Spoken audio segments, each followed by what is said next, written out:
বেলুর, সুবোধ সরকার।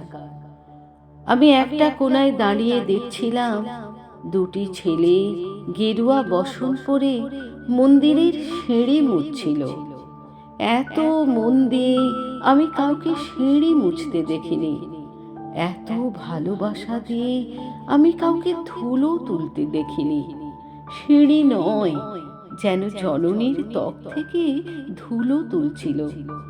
এভাবে কেউ সিঁড়ি থেকে ধুলো মুছতে পারে এ আমি কোথাও দেখিনি।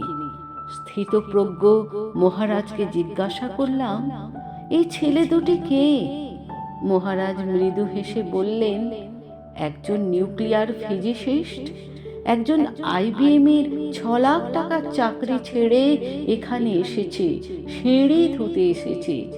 যে সিঁড়ি দিয়ে মানুষ ওপরে ওঠে তা যেন পরিষ্কার হয়। মহারাজ চলে গেছেন। সন্ধ্যা নেমে আসছে গঙ্গায়, আমার ভেতরেও নামছে সন্ধ্যা। সারা পৃথিবীতে এত সিঁড়ি, সিঁড়িতে সিঁড়িতে এত দাগ, এত ক্রোধ, এত অপমান। আরতি শুরুর আগে মনে হলো, যে সিঁড়ি মুছতে পারে না সে কোনোদিন মানুষের চোখের জল মুছতে পারবে না।